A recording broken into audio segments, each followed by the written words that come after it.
The 4.2 Malibu earthquake was caused by him getting Natalia's volleyball tournament scheduled.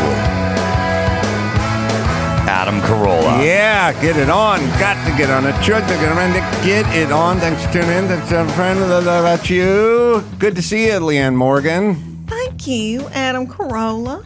Thanks for coming in. And Bald Bryan back in baby, studio. We're back. Nice to meet you, Leanne. Nice to meet you, my darling. We got all the ins and outs of the Oscar noms and all that goes along with that coming up, thanks to Bald Bryan. So we got an update from Bald Bryan and Leanne. Leanne's got a special that is coming out April 11th, so you have to wait a little bit. On Netflix, I'm Every Woman. First stand-up special? That's my second stand-up special. The first one was with Dry Bar, Adam, with those little Mormon people in Salt Lake City. Oh, well, Have you ever heard of that? My crack staff missed that one. So this is their first one.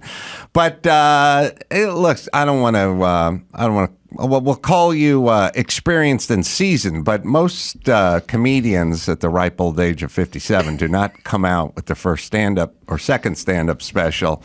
So how did your journey work? Oh, my darling. Okay, first of all, thank y'all for having me. I feel like I'm with Elvis. Yeah, I feel like Bloated, drug addicted.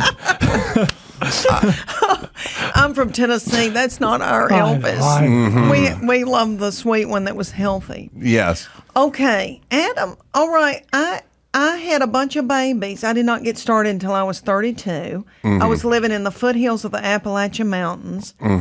I started selling jewelry. I always wanted to be a comedian. And before I got married and my husband and I came out here, I went to the Comedy Store. I felt in my heart, I can do this. I know I can do it, but I didn't know how. I'm from a farming community of 500 people near Nashville, Tennessee. So I go to college and I do all that. I get married. I have my first baby, and I want to stay at home with him and nurse and be with him. So I started selling jewelry like women sell Tupperware and Mary Kay in women's houses in the foothills of the Appalachian Mountains, and I develop a shtick. And I'm sitting there, it's like my own little comedy Like your club. sales shtick. Sales shtick, and I was supposed to be talking about jewelry, but I was talking about breastfeeding and hemorrhoids and all that, you know, having babies. And women thought I was funny and booked me about a year in advance to have these parties. Can I say this about jewelry? Yeah. This just popped into my head.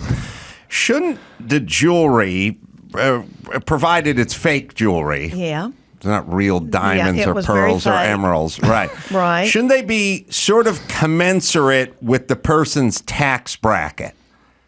So that we don't know it's fake jewelry. So when I see the mama climbing out of the 92 Saturn at the Costco, Yeah. but she's got And these Ross. huge diamond hoop earrings, I'm like, well, those aren't diamonds, because when I see the NBA baller with the diamond stud, I go, well, that's a real diamond because he just signed a contract for $47 million. But Right. she cannot be wearing real. That can't be real.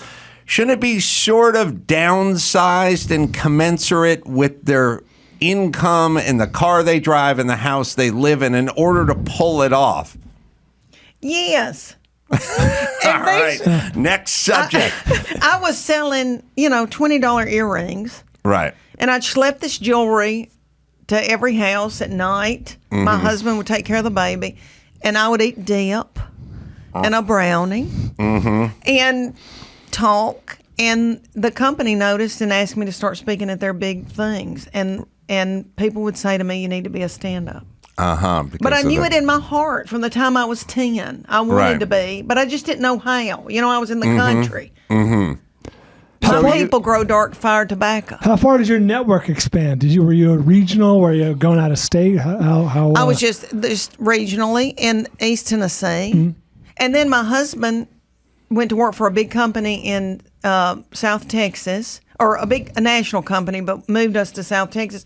So I got to start going to the Cap City Comedy Club in Austin. And I had, little children, 3, 5, and 7, and I started driving back and forth from San Antonio. And doing chick stick and that kind of night, in comedy. Hey, Brian, I think we got a little nose on the mic there. Yeah, for I some noticed this. reason. It's been a while since I've been here, but the popper stopper is gone. Is that it? Well, maybe or that's the filter, the sock, whatever we're calling it these days. Maybe we need the sock because we have one. Oh, we'll gather up a sock. Sorry. Anyway, so I like the sock comment. yeah, get the sock pop on there and see if that calms it down. So you did I heard you did a great set last night at the Improv, a whole hour at the Improv in Hollywood, and just knocked it out of the ballpark. So obviously, you've built your little jewelry spiel into a full hour of high-end comedy. Yeah. I mean, it took 22 years. Yeah. I've been doing it more than that now. Mm-hmm. But I did what I could back with little children. I raised my children first. How many kids do you have? 3. And What I've got are a they? grandbaby. All right. And another one on the way. All right. Thank you. Oh, really? Oh, you're too young for that, but... I'm Not in your Tennessee. age. Yeah, I know, but I'm too young for that. I'm from Tennessee. I'm really saying it for me and less for you. Brian, how's an update for you? How's your health? How's your life? No, thank you for asking. Leanne, if you don't know, he's asking because I have an inoperable brain tumor that I've had for, almost as long as you've been doing stand-up comedy, since 2009. Oh, my I darling. know. I was diagnosed, and it was pretty bleak at the time. I was given 6 months to a year to live at the time, and I'm obviously still here, so things are going well. Oh, hallelujah. Yeah, no kidding. It's a real turnaround. So I was, if you don't know, if you're listening and you don't know, or for Leanne, I was really sick. I had 2 kinds of pneumonia, and I had the flu, influenza A, around Thanksgiving time. And I was in the emergency room for 24 hours, admitted to the hospital, the whole thing. Adam, I got to tell you, I don't know. No one knows. My doctor doesn't know. I don't know. No one knows. I've made a remarkable comeback from that. Like, I was having real tumor symptoms leading up to that. I was like tired all the time, slurring my words constantly. I was harder to understand. I was just having all these tumors. I had a little bit of facial droop, and it's all but relieved itself in the past 2 months, ever since I got out of the hospital for something unrelated, for influenza or whatever I had. So Interesting. Just had my darling. Just had a blood test a few days ago, and my liver numbers, which were through the roof from all the medication, back to normal, close to normal, which is a big, big victory. Feeling good. No real symptoms to report, and things are. Oh, we're getting played off. Well, I mean, once Dawson heard you're doing okay, no Okay, reason to that's do it. another lap around. I'd like to thank my agent. That's our new thing. We've decided the ranchera music is much more effective than the tinkling of the ivories or the classical music. Yeah, sure. It definitely gets a little pep in my step. Yeah, so things are good, man. I'm feeling really good, and thanks to everyone for checking in. Wonderful. All right, so there's much to get to, as well as the Oscars and Leanne and all that. But I came across a commercial that I saw on some TV show I was watching a couple of days ago, and we're flirting now. Like it used to be, you couldn't say "God damn it," you couldn't say "titties," you couldn't say anything. And now we're kind of getting up against books called, there's titles of books called How Not to Fuck Everything Up in 10 Days or something. And it's We're getting edgy. F and then ampersand and then whatever. And it's sort of like we're getting right on the edge of it. And there's a commercial I saw, which has since been removed from the air. This was predicted in Idiocracy. Remember when Fuddruckers went to buttfuckers? Right. We're getting there. Happened. We're going full Idiocracy. This is for Jackson Hewitt, who I guess is a financial company, or they do taxes, or they do an app for finances. But Fuck those taxes. they do a thing called What the Buck. Okay. Okay. All right. Except for... I played I heard the commercial and I just sort of heard, my back was turned to the TV or something. I heard what the fuck. I didn't hear what the buck. I heard what the fuck. And so I was like, all right, hold on. I rewound it. I heard what the fuck again. Then I like rewound it and I just closed my eyes and I'm like, just listen now. And I heard what the fuck again. And then I realized, okay, I can't say fuck when they're saying buck. I'm now going to try it again, and I will try saying what the buck in my head, because when you change it in your head, then it'll change to your ear. So then I said what the buck in my head, and I still heard what the fuck. And I got to know what everyone else is hearing. Now, everyone is hearing something because they took the commercial down. People were offended, and they cannot find it anymore. But some proud yet bored American filmed it from the TV set, literally just filmed it from their phone and put it up. So even though the company took it down, we have it. So just listen and tell me what you hear. What the buck? When every buck matters, it matters. That was an F. I heard an F. Yeah. All right, one more time. What the buck? When That was, every buck that was an F. That's F. And I was like, all right, now I'm going to try to say buck when they say fuck and see if it changes things in my head. But you have to close your eyes. What the buck? When every buck matters, it matters. What the fuck? Well, he follows it up with "when every buck matters," which is a stark difference from what he said 2 seconds earlier. That's what I heard. So I wasn't. Now, I don't. By the way, doesn't everyone in the control room when they're like recording this, or this stuff has to go past a lot of people before it makes air? Yeah. Which is why my prediction or my insight is my wife's in marketing. I hear a lot of these not this, but a lot of behind the scenes stuff. They knew what they were doing. They wanted to get attention. They wanted to pull the ad down for being too hot for TV. Some version of that. There's no way this gets past an agency. That's crazy.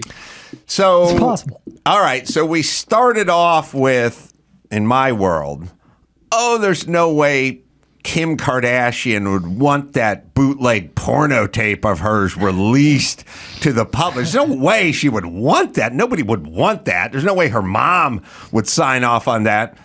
But then it's like, yeah, now she orchestrated the whole thing. Now her Slims product line is worth $3.7 billion. All right. And then we flow into like, the all lesbian M&M's pack, and you go, oh, please, and then everyone gets upset, and then it makes the front of all the Fox News shows, and now they sell X amount of, you couldn't buy that kind of advertising. Right. So we there now with what the fuck? The surprising part is that, I don't know if this is on a network or ESPN or whatever, that whoever aired this let it air, because the agency is just going to put it out and hope for the best. The fact that no one listened to it or listened closely, kind of crazy. That part's nuts.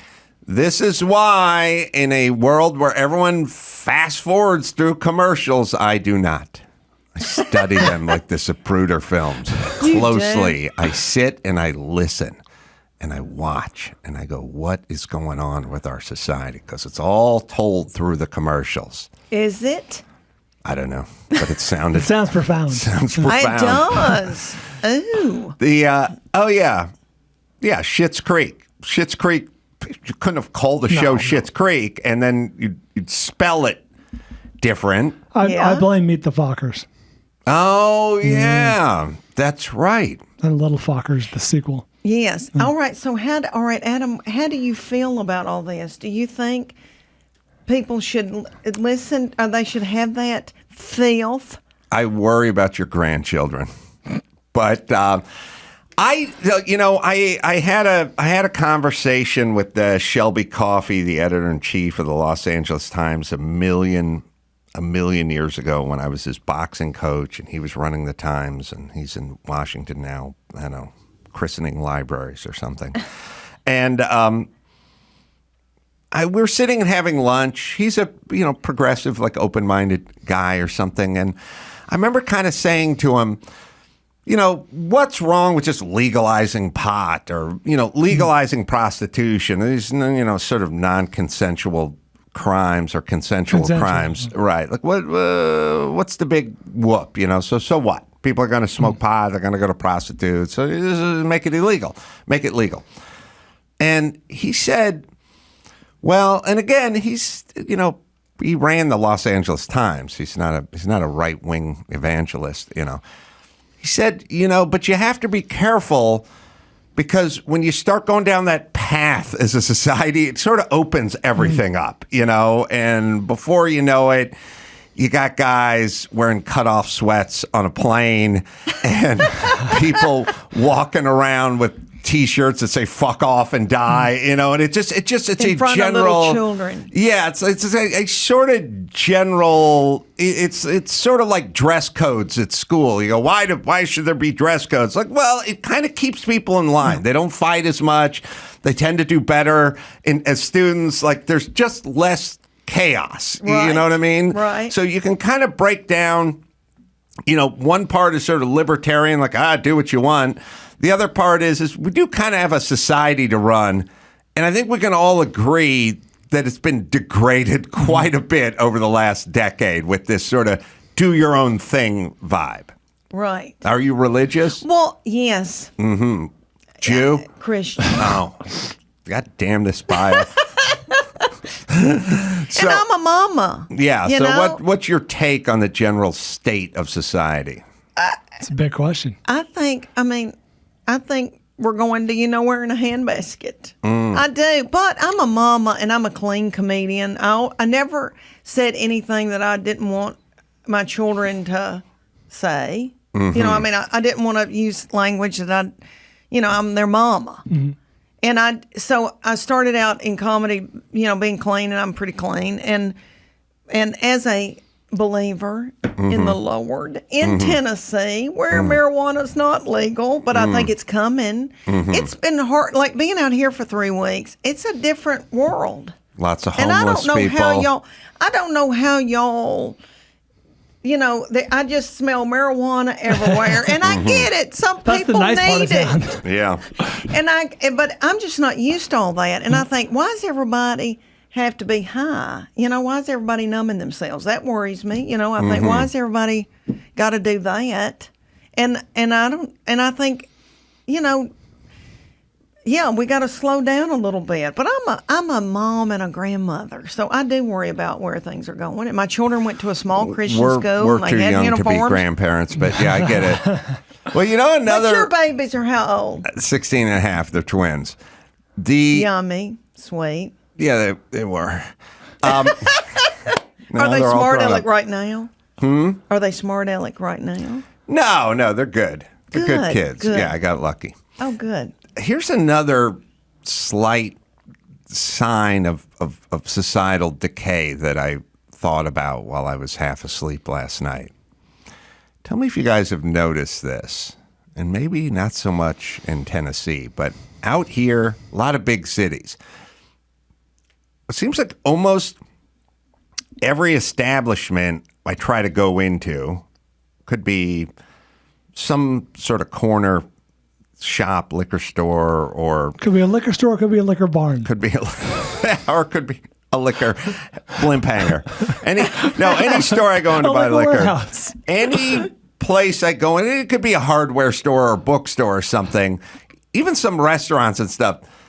There's a second door you can no longer use.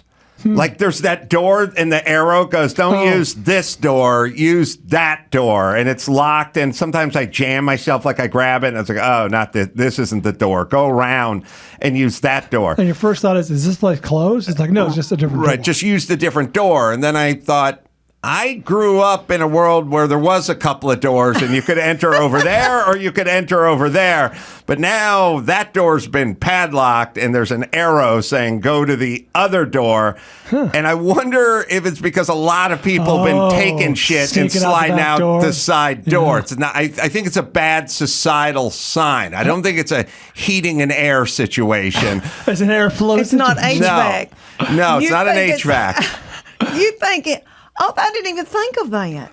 I never thought about it until I was half asleep last night, and I just started. I mean, everyone must have experienced this. The store with the second door Yeah. and the arrow that's leading you around, or even the hotel that has the side door that's locked now from the outside. Certain hours, like after 8 o'clock. Right, you got to go around. There's a lot of walking around. There's a lot of doors that are locked up, and they funnel you through the front because they want to see you or see if you're packing or if you're stealing, or you got to go by the front counter. There's a lot of lock that door, and those doors were designed into the building. And they worked for 40 years. And in like the last couple of years, they've been getting locked with the arrow. And by the way, I think there needs to be an official arrow because these things are all written on shoebox lids with a Sharpie. Like somebody's got to go, this is an official thing now. Yeah. Big Arrow has to get involved and come up with an official use the other door. Like the stop sign. It's always red. Right. It's always, Yeah. sort of shape. So you think there's some meanness going on, and they're having to. Something evil this way comes. Wow. Yes, I think it's shoplifting or like dining and dashing, like people are eating and sliding out the side door, or maybe hobos are wandering in that door and taking a leak or something. That's what it is with hotels, at least, I have no doubt. Because otherwise, what's to stop the random hobo, like you said, from just coming in, crapping up the bathroom and leaving? Yeah. So the bolting of the second door, not a good indicator for our society. And I would use it as a yardstick to measure your community.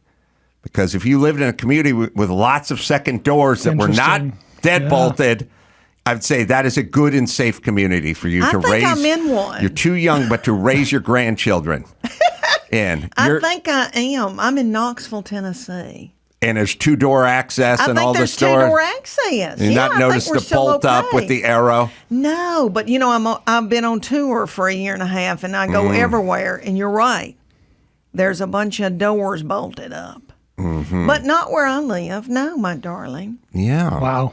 I wonder if it's coming. It's all coming. The question is, will you die first? And that's my thing. Oh, my Lord. Yeah. Now, if you live in L.A., we are the lab that creates the poison that destroys society. So we are the Wuhan lab that unleashes the horrible societal virus that gets everyone's doors closed and gets barbed wire put around every freeway sign and gets gets porta potties put in the homeless camps. We start it. We're the petri dish. Yes, we do everything wrong, and then we unleash it into society. Well, and that makes sense to me because y'all had Suzanne Somers who started the whole bioidentical hormone movement. And we didn't get that until recently. Interesting. So I understand things happen here first. Y'all are the beginning. Are you a Suzanne Somers fan? I do dig Suzanne because she started talking about bioidentical hormones, and I'm 57. So, yeah, I'm glad she started all that. I'm going to her home in Palm Springs this weekend. Really? To a dinner party with that? her and her husband, Alan. Will you tell her that I said hello and that I've got I'm probably going to forget. I got to be testosterone straight cream? up with you right now. I just want to be honest. You don't want to say there was a country woman that loves the Lord that's worried to death about the United States of America and the double doors, being locked. Yeah. But she's on bioidentical hormones. Yeah, I want to talk about that. 57. Well, let me. Too young. Okay. I know. But answer me this: when Suzanne Somers, and I love her. I've been out to dinner with her and Alan a few times. Her husband. legs, cute. Everything's great about her. He is 86, I do believe. She is, I think, 76. He may have a decade on her. They're one of these couples that claims they make love like 4 times a day. He's 86. He's And 86. they look like they could lick each other up one side down the other. I get that on Instagram. I get that vibe. I mean, he's one of these, he's got his shirt undone to his navel. He explains. They're tan. He explains he chops fresh fruit for her every morning and brings it to her in bed. And then they make sweet love. But are they, do they say that so we start talking about it? Or do they actually do it? Or are they trying to fuck us up in our relationship? I think she's rubbing all that progesterone cream on herself And I think he's probably on testosterone. And they probably drink green smoothies and get sunshine and vitamin D. I don't know. They look tickled with each other. I have no insight, but I don't doubt that they probably have more sex than the average 86, 76-year-old couple. That said, I'm imagining there's probably a little bit of the image, the vivacious vibrantness of their lifestyle. Recently said they have sex 3 times a day. No. Yeah. I Good Lord, who has got the energy at for 86? that? Do you feel like that now? No, not at 58. I don't either. No, and I'm old enough to be a grandparent. Oh, no, wait a minute. I'm too young. We're both too young to be grandparents, and I still don't want sex 3 times a day. They're going to have to zoom at him for sex 3 times a day at 86. That's right. Absolutely. Yeah, maybe But rigor mortis if it sets in. But you hear You're about lucky. people in senior citizens' homes doing it. That's true. And they've got, the syphilis and all kinds of stuff's popped up because everybody's doing it. I can't imagine. All right, so 3 times a day before noon. So Before says noon. Alan and Suzanne. I don't my. Shirley, I don't buy that. Don't tell her I said that. Mm. Love her, cute. Look at her, vibrant. I don't buy that. You go 3 times a day before noon, and then from noon to bedtime, I'm drinking Gatorade with a towel around my neck, just sitting in front of a fan. You're Theragunning your calves. That would be me. Yeah, doing one of those. What are those guns called? Theragun. I'd be taking a Theragun to my calf and upper thigh. I'd be sucking off a liter-sized Gatorade thing with a towel around my neck. They'd pull me out. Brian will get the reference. They would take me out of the bedroom like they took Kellen Winslow off the field. On the arms. 2 arms, towel over my head. You gave it everything you had, man. You left it on the field. Long snapper and a backup guard carrying me into the living room. Kellen Winslow. Well, there's not time to chop up all that fruit. That's true. And do that. Yeah. You could do it the night before. And do Instagram lives. Now, do they do this to upset the ladies? Because anytime I hear these stories of the fresh fruit chopped up and the sweet lovemaking before noon and all kinds of, the woman, not their couple, other couples. The woman's like, do you see what love looks like? Do you understand They must be the so commitment? happy. If you could be 15% of what Alan Hamlin is, and then the guy's job's like, oh, come on, that's bullshit. And if you wanted to do it like Suzanne Somers and your legs look like hers. That's that right. Goes both ways. Yeah, maybe if you'd invented the Thigh Master bitch and had $70 million in some saving account right now, I would plow you 3 times a day. But that evidently hasn't happened yet for you. But that's going to lead to more arguments. Does that set you on fire when a woman makes her own money?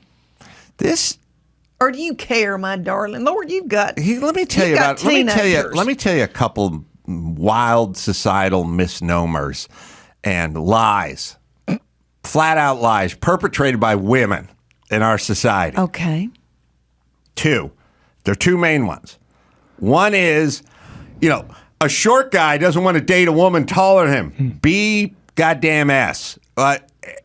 Every 5'8" guy wants to date Giselle Bundchen right now for fucking sure. They want it. Was it Susan Anton that dated Dudley Moore famously all those years? That's a 6'2" blonde model. Oh, Lord, I haven't heard that name in forever. Dated little miniature Dudley Moore, and you know who the happiest guy on the planet was about that? Dudley Moore. Yeah. Guys, you got Chris goddamn Loxamana on the other side of the glass. I know. Guys love tall, beautiful women. Doesn't matter what height they are. So that's one's like, oh, he couldn't handle that. The other one is women making a great living. Oh, he'd feel insecure. Threatened. Please threaten me with money. I would love to be threatened with a palatial estate, your parents owning a lot of commercial property, you being a go-getter. I would love that. Look at this picture.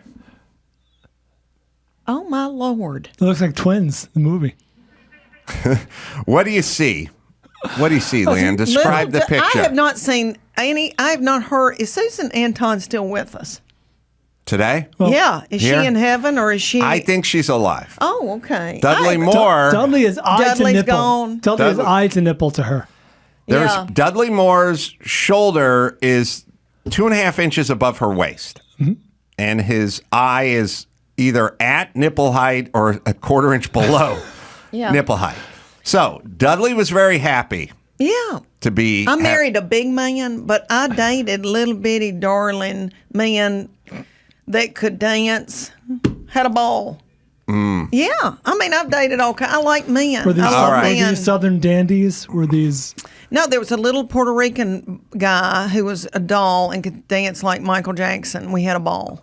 She And he was a hero on me. Oh, nice. And I didn't care. Susan Anton's alive, by the way. She is. Oh, good. Well, she is wearing heels. She's a beauty. That's right. She is. He's wearing boots though, so he's got a good couple Look at him inches with a there. little lift in his shoe. She's 72 years young. Would Right she live now. out here where there's marijuana? I don't know that She's much probably about taking Susan a gummy Anton. to go to sleep. I'm just all I'm saying is guys want to date tall, beautiful women. We're not intimidated, and we would like to be with super wealthy, hardworking, Accomplished. industrious women who go out there and make boatloads Yeah. of cash. I bet. That is what we want. Because y'all have had a burden of tending to a bunch of women and kids. That's and right. my husband has had the burden of all these children having to have a car and insurance and school and Yes. college tuition. And so when people say to me all the time, does your husband mind that you're out touring or whatever? I'm like, no, he's Thrilled. relieved. You're out He's making so money. thankful. Yes. Let's not even, He doesn't want me to spend it, but I want to say and have a this. good time. But I want to say this to every person, every woman, every man, all of God's creatures. Can we look at stuff this way? I'll tell you what, I'll tease it. We'll take a quick break. We'll come back with more Bryan and Leanne. And then I'm going to paint a picture that's going to bring peace to every relationship. Finally. Okay, right after this. This show is sponsored by BetterHelp. Sometimes life bogs you down and you feel overwhelmed. Working with a therapist can help you get closer to the best version of you. Yeah, it's a lot going on in the world. Boy, lots changed in the last few years, and you got to get your head right. When you get your head right, everything else kind of falls into order. So let's get some BetterHelp going. If you're thinking about trying therapy, BetterHelp is a great option. It's convenient, flexible, affordable, and entirely online. Just fill out a brief questionnaire to get matched with a licensed therapist and switch therapists anytime for no additional charge. Take care of yourself in 2023 with BetterHelp. Right, Dawson? If you want to live a more empowered life, therapy can help get you there. Visit BetterHelp.com/Carolla today to get 10% off your first month. That's BetterHelp, HELP.com/Carolla. Leanne's, by the way, going out. She's doing San Jose. She's doing West Nyack Levity Live. And if you go to LeanneMorgan.com, you can find out all her live dates, right? yes, new tour starting. All right. So we 100 should go. cities across the United States. Wow. Good, out of the house, touring. All right. Working like a mule. Can we then let me paint this picture that will bring some sanity and appreciation into every relationship? Okay. I, too, am a person who goes out and does a lot of work outside of the house. And at some point, it morphs into, where are you going again? It's like, I'm going to some place I don't want to go, to sleep in a bed that I don't want to sleep in, to drink red wine at the end do of the wanna day drink. Oh. out of either a ceramic mug or a plastic cup that collapses under the weight of my own fingers, to then make money to bring back. And then you get the sigh, like, oh, God, again? Or whatever it is. And there's a business version of this, men, women, traveling for business. Not all comedy. It's not all show business. People Right. getting rides to the airport and coming back Sunday. And then there's a lot of like, well, what time do you get back on Sunday? And then they go, I get back at 4 p.m. And they go, you're going to miss Stevie's soccer game. That's at noon. I realize that. He's 7. It's super important that you cheer him not scoring a goal and being confused on the field. All right. Can we take whatever this is, comedy, business meetings, whatever we're all doing on the road, and instead of the spouse or the partner that's at home looking at it is you leaving for some place and hanging out in that place, could we look at it more like you're going out to the orchard to harvest the fruit? Like, I'm going to go, I have this basket, and I'm going to be picking these oranges for 2 days. Right. And then I will come back with a huge bounty of oranges, and then we'll have orange juice for the next 3 weeks. Can we? Because you would never say to that person, what the fuck? You're going to miss Timmy's softball game. Like, you'd go like, thank you. And when you return, there shall be a pot roast with your name on it waiting for you after you go out. Because all you're doing is going out and harvesting money. You're essentially pulling dollars off of trees in states you don't live in, gathering it up, and returning to the nest with it. Whatever business, I don't care if you sell jet skis or motorboats or aluminum siding or do stand-up or consult for major universities. It is you leave, you harvest, you collect, you return to the nest to share with the family. If we use that metaphor, I don't think we'd get half the shit of, again, where are you going this time? Am I right? Right. Okay. But see, God love you because you've worked like a dog. And my husband worked for years, and still does, for this major company and would travel Monday through Thursday or Tuesday through Friday. And I took care of the children, and I had that pot roast ready. Yeah. With mashed potatoes and green peas. Wow. And a side salad. Hold on. What color were those peas? Story checks out. Carry on. Just pour green in front of peas? I got it. I'm picturing a green pea. And I don't think he ever felt like we were still grateful. I know that he felt used. But so he now felt the used, tables even have though, turned. but you had the pot roast, and what color were the peas? Green peas and mashed potatoes waiting for him. So why do you feel that way? I don't know. I feel like because y'all have so much on you as a man. I don't know. Y'all need to be thanked. Do you mean people feel grateful for what y'all are doing? Sorry to interrupt. Do you mean used by the company, or like how did you feel? No, well maybe, but no by us because we're a lot of kids, a lot of things, money going out and all that. I mean, I just think it's hard on a man to have to tend to a family and have that burden. But y'all, I'm from Tennessee. I'm old school. I stayed home with my kids. I mean, I was doing comedy. I was always trying to piece something together. Not like you were doing comedy. I was doing little corporate gigs for men that make carpet fiber. I mean, I was doing, horrible.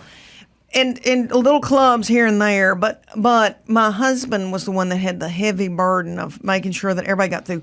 They all went to a private school. They all went to college. You paid for everything. Nobody had any debt. That's nice. Everybody played volleyball, travel, volleyball, that whole scam. Money going down a black hole. Wouldn't you like to watch your 13-year-old play volleyball for between 11 and 17 hours? We did, 2 of them. My girls both played. Did yours play? My girl, singular, plays and played in the never-ending tournaments that start at 7 a.m. and end at 4:30 or 5. Adam has the misfortune of his daughter being good at volleyball. She's good at it. Yeah. How tall is she? Susan Anton height. Which is golden. She's got to be. I mean, she's 16 and a half. She's got to be 5'9" by now. She's not like 6'2", but she's tall for a girl. I mean, she could be close to 6 foot. The game itself is wonderful. Yeah. A lot of teamwork, a lot of communication, a lot of athleticism. Yeah. I stand by the game. Yeah. It's the number of games you're forced to witness. Yeah. That's my beef. And she's playing travel, so y'all are getting hotels and doing all that mess. There's that. Yeah. Well, not tons of travel, but yes, there is travel. There's always the parent. Maybe you know this, or maybe you are this parent. Maybe you're this parent. I'm not. I know what you're about to say. I'm not, but go ahead. No, you could be this parent. You inevitably stand next to some parent, and you go, Jesus Christ, I live in La Cañada. We had to get up at 5:15 this morning, hour and 10-minute drive out to Orange County. We're going to be here all day. And then at some point, the person next to you goes, we had to play a tournament in Kentucky 2 days ago. You understand? We had to go to Kentucky to play a tournament. So don't give me... So they always kind of put things in perspective. All right, I've been both of those. You've been that parent? I told you were at least one of them. Yeah, because one would be in Indianapolis one weekend, one would be in Colorado. And my husband would be with one, and one would be with the other one. When did this? When they were in high school, and my baby child, who just turned 25 out here with me in California, she was on a team that played at the Nationals. She blew her knee out twice. And ended up not playing. Oh, great. And fantastic. she says, I was all right. It had a good time, but I'm glad it's over. The setter on her team was a number one setter in the United States for Nebraska. And it's probably, I guess, if there's an Olympic team, her mom played for Australia. I'm talking bad mamma jammas, but we went everywhere, and it was exhausting. And then my boy was the oldest, and we just didn't even raise him. He was at home trying to find a sandwich, living with other people because we were on this volleyball rat race nightmare. I don't know. I think what it would take is a sort of collective objection to it, because what happens is once the one parent folds and buys the plane ticket and gets the hotel room, then you are obliged to then go to the airport, stay in the hotel. I mean, I couldn't imagine as a kid. I played in one bowl game in Utah when I was in Pop Warner, and I was like 13, and they had a bowl game in Utah. I don't think I knew that. And we took a bus. We took a bus to Utah, and I don't even think my parents drove me to the bus station. That was like, whoa, that's an ask, son. Is there a smaller bus you can take to the bigger bus? Like satellite bus? We got dropped off in the Sears parking lot in North Hollywood, California, and I caught a ride with my friend Chris, and his mom dropped us off in this parking lot at Sears, and we took a 14-hour whatever bus to Utah. Did not stay at a hotel. Oh, no. Did y'all sleep on the bus? No. We slept at the house of the kids we were playing against. It was one house? It was multiple houses, single family dwelling. I thought it was an estate. No, their team had 22 kids, and our team had 22 kids, and you just partner you up. Sometimes it's two with one kid, if they got a bigger house or whatever it is, and we just stayed with them. Yeah, got the lay of the land of Utah, and then played the bowl game on a Sunday. Yeah. Did your parents know you were gone? It's a good question. I have a couple of. There's two more thoughts. One is the kid who I stayed with, who was this sort of not too large little white kid, 13-year-old. They kept saying, like, the other, because there's a lot of, like, what position do you play? What position do you play? Like, we're going to play each other in a couple of days. Are you going to be lined up in front of me? Linebacker, fullback. Are you the punter? Like, who are you on this team? And we'd get together and do this stuff, and they were always like, oh, this kid, he's like the backup, he's the backup guard or something. He doesn't really play and whatever. They kept, that was the whole rap. The game came around, he was a crackerjack running back who ran all over our team, and they beat us. And that's a kid I live with, but they kept it on the down low. Wow. On the down low. They thought I'd hobble him or something. Come at him, go full galooly on him with a he's the baseball whole team. bat. He's everything we got. Yeah. And we did play a bowl game once where the team came from like Cleveland or something shit. and had to stay at our houses. Oh, who got lucky enough to stay at your shack? Oh my God! Did this poor little black kid? He pulled low straw, man. That was the shortest straw. He walked into this dump I was living in. My mom didn't cook or anything. Had a pot of lentil bean stew or something. It was a nightmare for this. He couldn't have gotten out of there. He went back to probably the ghetto of Cleveland and was like, kissed Thankful. the ground. What a dream, though. Your mom got a person of color to stay in the house. She probably was over the moon. No, I just remember that. But yes, we played one out-of-state game. It was a 14-hour bus ride and no hotel rooms. That's how we used to roll. Yeah. My parents never I played all sports, and they were making a living and working like dogs Yes. in a meat processing plant that they own. And so they never hardly saw me play anything. Yeah. And then we were all up our children's buttholes. Yes. And it was kind of our life. Like our friends, their kids play volleyball. And before you know it, somebody's buying a margarita machine in the Hilton Garden Inn. And then, she's got on earrings that are like little flamingos That and you matching sold her. shoes. Well, and also, God forbid you miss one team-related whatever. It's like, we're going to meet in the lobby at 6 a.m. We're doing a chalk talk and breakfast, and then we're all going to get in the van. And then that night, we're all going out. And God forbid you go, let's not do, don't do tonight. Why don't we just go find a nice restaurant and relax over there? No. You'll be blackballed. Shame the devil. Yeah. Yes. We did volleyball and 1 year of cheerleading, competition cheerleading, which is truly little children in whore outfits Yes. doing whore-like movements Yes. that are sexualizing little children. That would have driven you nuts. If you had seen what I saw, I don't know what my baby wanted to do it. She did it 1 year and so thankful when she goes, it's okay, I got enough. I got enough of that. I'm going back to volleyball. But all those things, I feel like in my act, sometimes I want to speak to young parents, like, don't get in this rat race. Let them play with the stick. Well, here's the bigger stick in a hoop.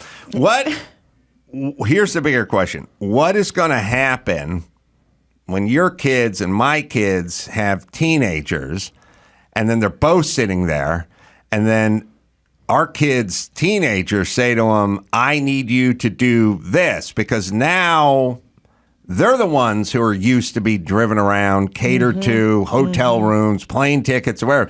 So now they're going to have to build those muscles, and I don't know if they built those muscles of being the sacrifice ones, the ones that don't get to do what they want to do, the ones that have to do all the driving and all the waking up in the morning and all the expenditures. Are they going to be able to do that? I don't know that they are. We all just overcompensated for our crappy parents. We all want, I'm not going to have my kid lead the life and grow up the way I did. I'm going to do everything for this kid. But I think we may have ruined the kids. Weaken little children. Weaken them. That's right. Well, I think my boy, the one that's got the baby, he's 29. He and his wife have got my first grandbaby who's 2, and they're expecting my second grandbaby, another boy. You're too young to be a grandmother, but yes. But I'm right here enjoying it. Was he the though. one left behind to find his own sandwiches? Yes. What a life. And maybe that's why he married so young at 23, right out of college. Mm-hmm. Because we were at a volleyball tournament with his sisters. Maybe. It's just dawned on me. Yeah. But anywho, It is I think true he's that- going to get this baby. I think he's going to buy land and farm and raise his own, all that, because he's an old soul. But I think he's going to raise this baby like old-timey and off of screens. And, I don't think they want to live this rat race we've been in. What is Tessa, 6, 7? My daughter, she has a daughter named Tess. Tess, yes. My baby's 25, but your baby's Tessa 6. is 6 years old. She turned 6 in September. Raise her in the woods, my darling. The thing is, she's tall, she's strong, she's athletic, like her mom, not me. And all of her little friends are now getting into Little League and soccer. And we're hearing the horror stories of got to take them here, got to take them there, got to give at 7 a.m. on a Sunday.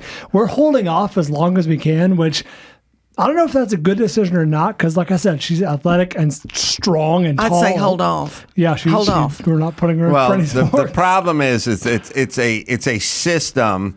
It's an indoctrination. It basically starts off like, just have a little hit off this joint, and before you know it, you're slamming fentanyl at the park. You know what I mean? They go, we got a little local thing going on. Yes. We're not keeping score. Just bring them down to the local high school, and we're doing a little. And then the volleyball tournaments, they keep getting progressively further away. Yeah, So and then more they're like, uniforms we're and just- more sweatsuits. We're just and going more down bags. to Walnut, and everyone's bag's got to have their own initials on. It's got to be monogrammed and everything. And then we're just going. It's just 45 minutes from where you guys are, and then before you know it, and next thing you know, Arizona.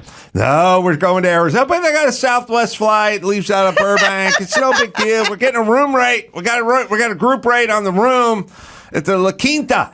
La Quinta group rate. Well, we got a group rate, so it's not going to be a big deal. Yeah, they just keep it before you know. We're going to Nova Scotia. We're going never to Nova coming Scotia back. on We're a never boat. returning.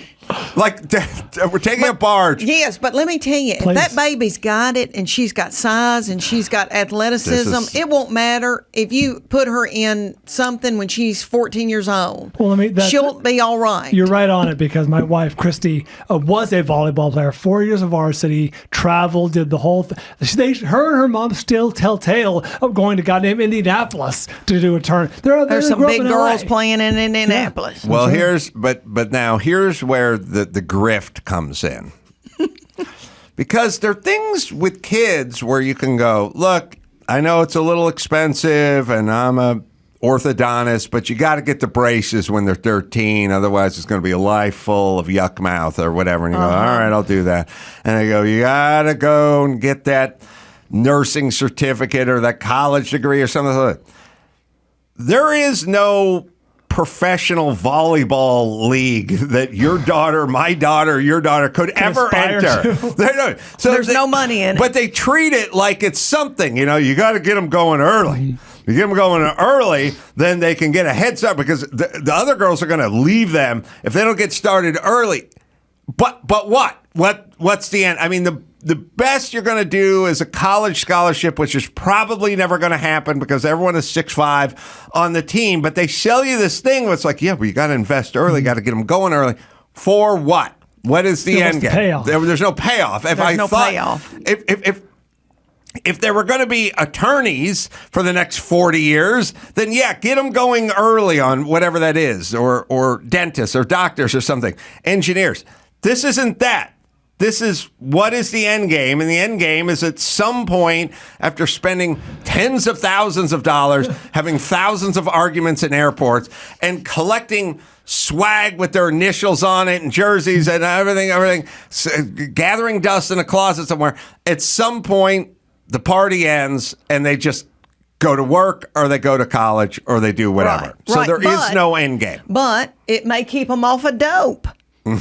Oh, Yeah. Adam, there you That's go. right. Okay, if you got a I'm back kid, in. if you don't want them to be loose and in the, streets of L.A. Doing dope, then you could get them playing ball. Okay. But there's also other things. Like, I look back on it. What do you wish that, I don't know, if you're still playing ball. Pauls, we like ball, but there's other things like, I don't Swimming, know, for example. hiking. Growing a garden, raising chickens now that there's no eggs. Okay. That's The true. world's coming to an end. That's true. You could do things like that with little children. Here's the problem. Once you hook them up with the travel and the tournaments and everything with their initials on it, then at some point you try to sell them on an herb garden, and they're like, fuck off, old man. I'll see you at the airport. Like, you can't get them, you can't wean them off. Once they're on That continental the breakfast. fast-paced lifestyle and the continental breakfast, And The friends are on the team. and the mini fridge in the room where they can get all the snack Diet wells Coke. they want and Diet Mitts on Coke the they want. pillows. Good luck getting them out in the yard to raise chickens. That's the thing. You can't do it. Astute. Yeah. Powerful. You can start with this baby at 6 years old. I know. I don't know what to do. We're caught in the weirdest place where she will probably be a very good athlete, but I would like to hold off on her being a good athlete for quite a while. Yeah, but don't you think volleyball is good for a girl? You can be aggressive yet pretty. That's a good point. I'm You from got the the hair South. We ties. like pretty. Yeah, you don't have to in basketball elbow come down, box out on some big old girl. You know what I'm saying? Mine Yeah. didn't. My girls, I played basketball, but I was more worried about my hair. It was the 80s. I had a high school boyfriend. Oh yeah. But volleyball, I played volleyball, and you can be athletic and aggressive without having to box out on somebody. Okay. You can wear eyelashes and if you notice that, sweet looking little girls, pretty. I'll tell you what's going on with the eyelashes. What Too much. are you having to do extensions for your baby? Got to reel it in. No, what I'm saying is I'm seeing women that look like there's a sea anemone attached to their upper lid, like so much lash, like we've jumped the shark on the lash. It's It just calls too attention much. to See, I don't It's have any too on, much. and I was so worried. I wanted to have on eyelashes for you. No, and I listen. didn't have time. Have some eyelashes on, not all of the eyelashes. You see what I'm saying? Yeah. There's such a thing as too much. This is a backlash Wow. because there's too much lash. I've seen it Okay. in the WNBA. I see it in women. I was with a woman yesterday. I sat next to a woman. Too much. Wonder what Suzanne's wearing. Suzanne Somers, is she wearing extensions, lashes? Probably tasteful. She can't do the fake eyelashes because she spends so much time on her Doing back it. with Oh, Alan sure. on top of her Oh, that doing- if one broke loose from the constant plowing, that it would fall. She could choke on it. It could get infected. Some kind of cornea accident? Yes. Oh, Suzanne Somers will she will be wearing just the right amount of eyelash. That's Does she what I can take your say. breath away when you walk in? Is she one of those kind of people that, like you're saying, I grew up watching her. It's all I did. She's Three's Company and all that? You were a little boy. Step by step, part of my childhood. Yeah. TGIF. Were you raised here? Yeah. Well, I wasn't really raised. That was kind of more free range. Oh, But my but darling. here, yes. I would have raised Oh, you. you would have been my mom. And I You would would have had been a the pot best roast mom. going. Oh. Imagine. And I would have made your clothes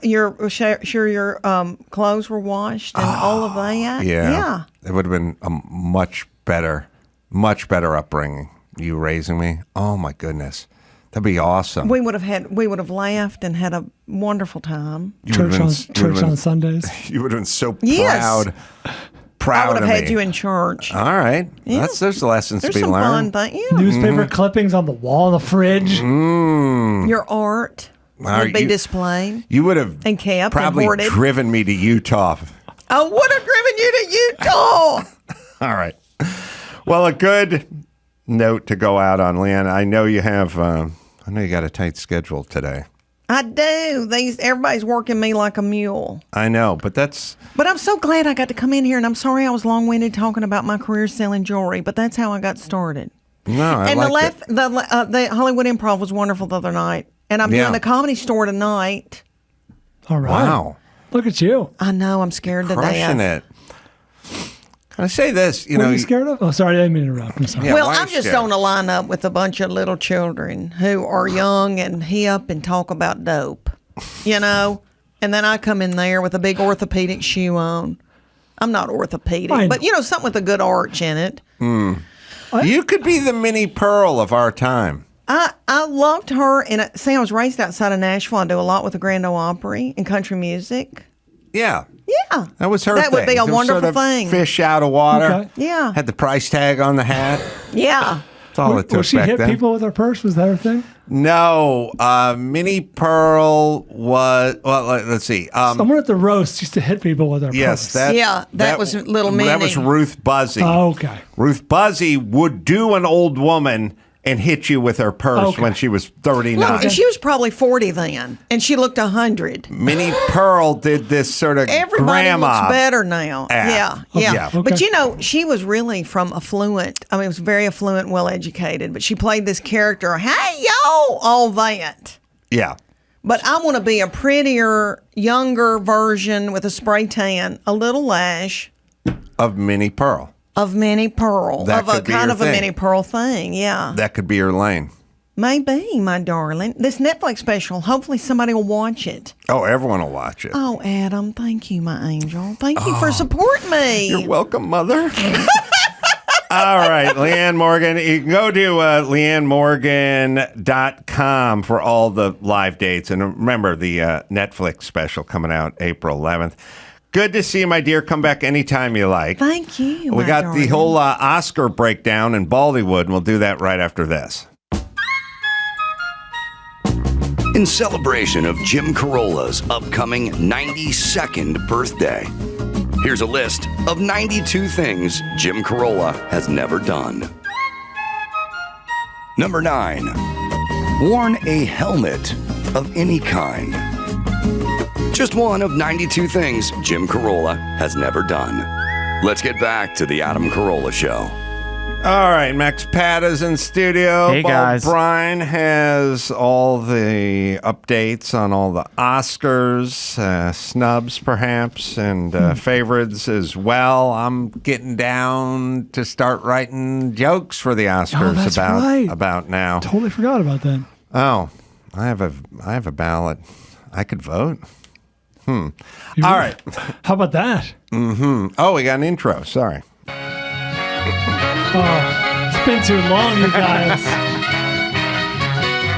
Hooray for Baldywood. He will tell you if a movie's good. Bryan will review the flicks that he's seen up on the big screen or in his Netflix queue. Before you spend bucks, remember his taste sucks. He loved that train wreck piece of shit Transformers 2. Hooray for Baldywood. 10 movies up for Best Picture this year at the 95th Oscars. Yeah, the 95th. They used all 10 slots for Best Picture this year. They have the option, I guess, to go from 5 to 10. Chris, did you cover that? Oh, you guys haven't done a show since then. No, we haven't. Okay, so this is breaking news. Yes. Everything Everywhere All at Once led the nominations, picking up 11 nominations. All Quiet on the Western Front and The Banshees of Inisherin, second place with 9 nominations each. It's All Quiet on the Western Front, a Netflix thing. Yes, it is. It's a foreign film that they acquired, I believe. But they also did a series on the Netflix. I talked to I don't know about that. Paulette Garrigus, Mark's wife, who proudly told me she just got back from Europe where she toured the trenches and everything to do with World War I. And I thought, what woman do you know who loves World War I? And I watched some of the I can't believe that shit's still there. I watched some of the Netflix series. I believe there was a series. I might be talked right. to I her just don't about know. it. She said it was a book, then it was a movie from 1972, then they came up with another movie, and then there is the series, which The we can book check into. from 1929 by Erica Maria Remarque. Probably pronounced that wrong. Yes, made into several movies, I believe. This is the latest iteration. Well, I heard it's good. Well, It's at very least good. the Netflix thing I was watching was good. I mean, because World War I was really hell, and It's just brutal. World War II was a lot of carnage and death and stuff like that. But people were like on ships. I mean, for the most part, there was the island campaign and beach landings and stuff like that. But they were essentially not in pits with 2 foot of sewage and water in it and rats everywhere. Trench warfare, if you boil it down to its most essential just brutal element. So let me give you the power rankings, according to me, for the Best Picture nominees. Where do we start here? At the bottom, I have Avatar. Avatar 2 is fine. It looks interesting and neat and all that, but I don't know who this is for, why we're doing this. I was bored at several points. People got angry at that film. There's a lot of backlash. It's pretty dumb, and it's 3 hours long, which is a bad combination. The lead character, Jake Sully, played by the long-forgotten Sam Worthington, is the least charismatic hero in movie history. Yeah. For such a successful franchise. He is the least interesting person in this movie by a long shot. There's a whale who is far more interesting. I wanted like the whale's backstory or rather than his. Do you Brendan feel that? Fraser. Yeah. Do you feel that we're wasting Jim Cameron's talent on all these Avatar movies that he's taking years and years and years to make? By any, yes, 100%. By any objective measure, James Cameron is a master filmmaker. This is the man who brought us The Terminator, Terminator 2, True Lies, Titanic, on and on and on. Even his worst movies, like The Abyss, are still pretty good. Like, this is a master filmmaker. He's wasting his time on this nonsense. Folly. Thank you. Yes. I would have The Fabelmans next. Steven Spielberg's his most personal film. Yeah. The Fabelmans is essentially Spielberg telling the story of his upbringing, his childhood, and while wistful and whimsical at times, it's a little indulgent. It's a little, for certain people like Spielberg and members of his family, and less for the rest of us. Was that? It was really personal for him. It was. Yeah. Everyone says it was good, but It I is haven't good. seen it. I don't think there's any stinkers here, aside from maybe Avatar 2. But I would have it towards the bottom of the power rankings. Elvis and Top Gun, both nominated for Best Picture, both fun, crowd pleasing, huge hits. The Oscars, if you haven't noticed by now, with Avatar and Top Gun and Elvis all getting nominated, really leaning into like crowd pleasing box office successes. They've kind of learned their lesson from years past where, frankly, the average person didn't see Moonlight or fill in the blank of what Moonlight, Spotlight, any light, whatever movie is getting lauded at the moment, Birdman or whatever. This is not for the average viewer. The Oscars took about 7 years to do what the defund the police people took 10 minutes to do, which is okay. Forget what I said. As a matter of fact, I didn't even say it. Yeah. We need more police. So, like, they have been going down this sort of highway of woke and boutique and little and whatever and losing share all along the way. And at some point, somebody just said, we want to see a movie that everyone has seen. We want the one to nominate, whatever. They're hopefully shifting course. I think they are, because also you've been complaining for years about how the Oscars have gone woke. Now they have a host. The Best Picture nominees, don't include The Woman King or Black Panther in them, and so it's like and it feels like that they were instant Oscar bait and guaranteed to be part of the Best Picture. This is Baldywood, not Harrywood. Sorry. Harrywood. Next is Women Talking. This is a movie that is exactly what it promotes. It is a bunch of women talking. These are Mennonites who live in a sort of a remote community. Some violence or assault has been perpetrated upon them, and they take it upon the women themselves of this commune to come together and discuss whether they should leave or stay for the good of the commune. It's a tough watch. It's a good movie. It's well written, compelling, great acting. This is not a movie that's going to land with a lot of people. It's very niche, I think. It's for film like art film lovers. If you got to seek it out, it's in theaters now. Tar is also a very good movie. Very tough to recommend. It's almost 3 hours long, of Cate Blanchett as a world-renowned conductor. That's it, a conductor, and it's her character unraveling. It's really good. She's the favorite to win Best Actress right now. Slight favorite over Michelle Yeoh. But it's a tough recommend, man. We're talking 2 hours and 50 minutes of Cate Blanchett leading an orchestra in Germany or wherever she is. It's for a certain crowd. The Banshees of Inisherin, really good movie, streaming on HBO Max. But again, tough recommend. It's a quiet, slow movie. It will probably win Best Screenplay. It's the favorite. It's a contender for Best Actor for Colin Farrell. And it's good. It's really good. It's just, the average person might be just bored by this. This is for, film snobs. Is it sort of like In Bruges, if I'm saying It's that the same right? writer, director, actor team, yes. It's got similar sensibilities, but In Bruges was fun. And it was there was some action, you know what I mean? Ray Fiennes trying to kill them. This isn't that. This is set in Ireland, like 1923. It's about two friends who aren't friends anymore. It's deliberate. Bad movies are slow, good movies are deliberate. This is deliberate. Triangle of Sadness, the big surprise to get nominated for Best Picture. You guys know anything about this movie? I know. No, okay. So Triangle of Sadness it's a very dark comedy. I was surprised to see it get nominated for Best Picture. It's directed by a guy named Ruben Östlund. He makes very awkward, uncomfortable. I think he did the movie with the avalanche. You know what I mean, where the dad bolts and like the rest of the family's there, and then like it's the fallout of.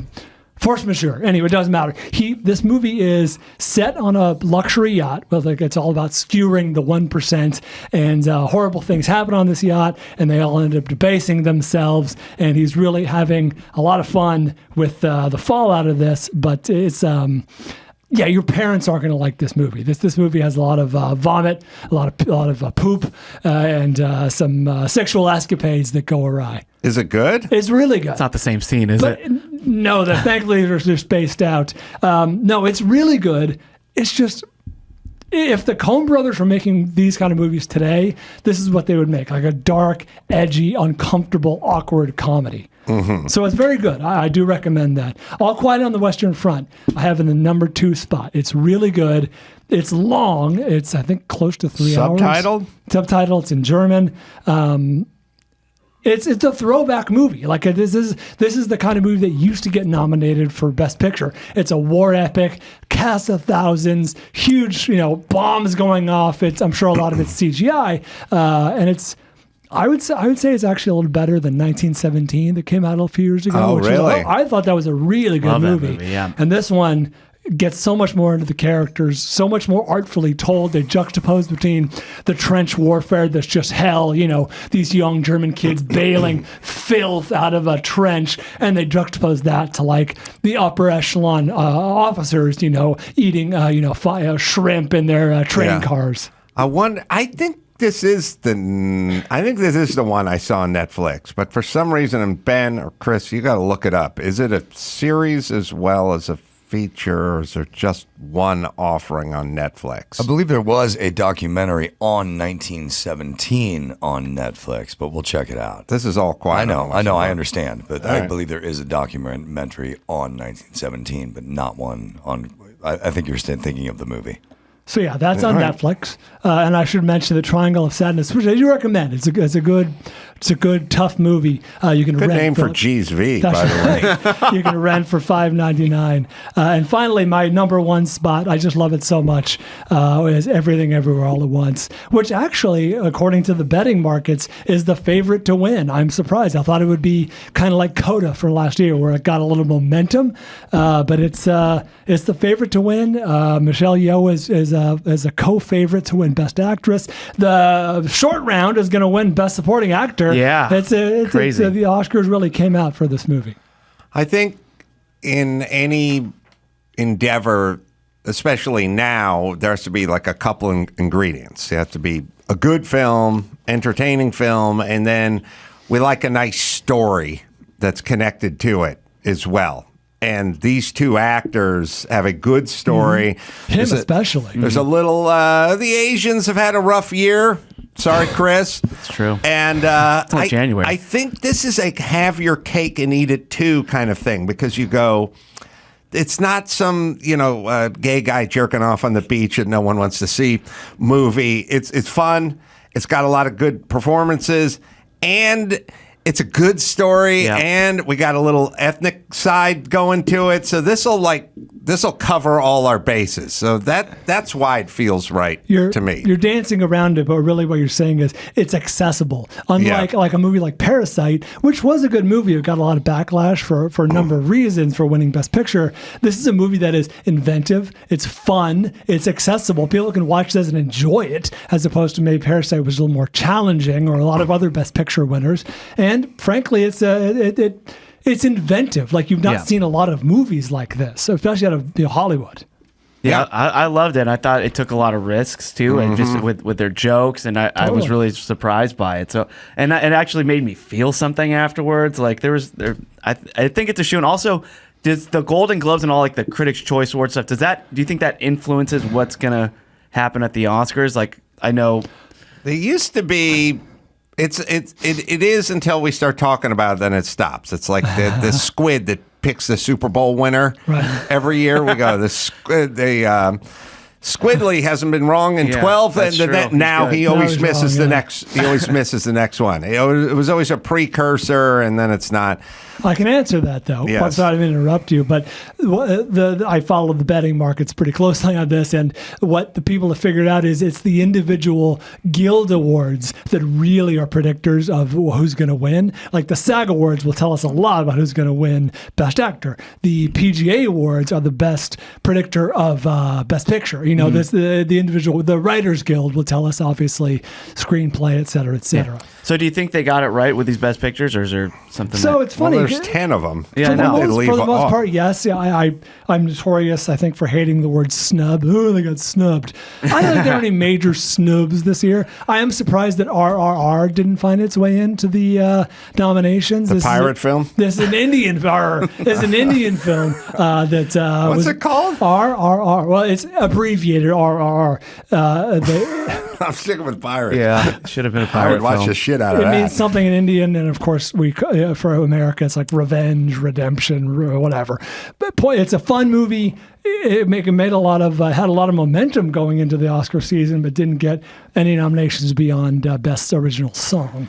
I am hoping, so there is no Netflix series All Quiet on the Western Front, so it just must be the super long movie that I watched a bit. And maybe... Might have felt like a series. No, I think it was me talking to Paulette Garagos after drinking too much Don Julio on the private jet, where I somehow... She was giving me the whole lineage of the book, and then the movie from 1972, and then this movie that came out, and then something into Netflix, and mentioned some other series or something, and I thought it was a series. But yeah, it's a really good film, the first hour that I watched. And it's kind of, like I mentioned, it's that throwback to like Oscar films of yore. Yes. Big battle scenes.